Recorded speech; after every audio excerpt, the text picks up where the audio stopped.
Hi, this is Jake Gray, and I am doing my week 6 response to a question from Jordan Martin.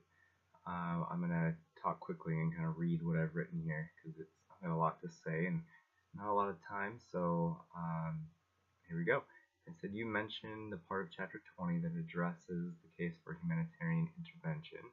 And you used the example of Hussein's Iraq and the U.S. and Britain's intervention in the name of humanitarianism.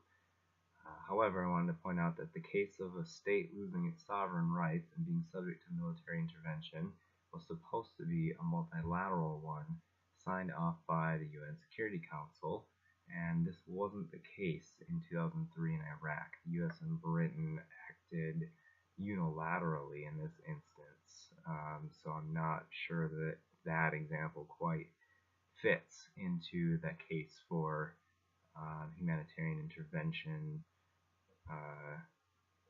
Obviously the acts should have qualified, but it wasn't unilaterally or multilaterally sanctioned by the UN Security Council at that time. Second, though, your real question was if the killing and torture were given to extremists instead of innocents or civilians, would a state still lose its sovereignty?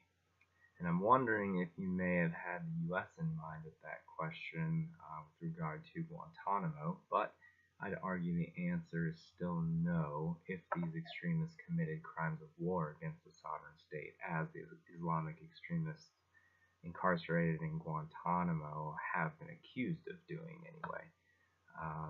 So that is my response to your question, and I guess the biggest distinction would be between that unilateral action versus the multilateral that is actually sanctioned. It would fit under the humanitarian intervention case, under what you had posted about losing sovereignty by committing atrocious acts against civilians that they have to the responsibility to protect. So that is my answer this week, and thanks for your questions, Jordan.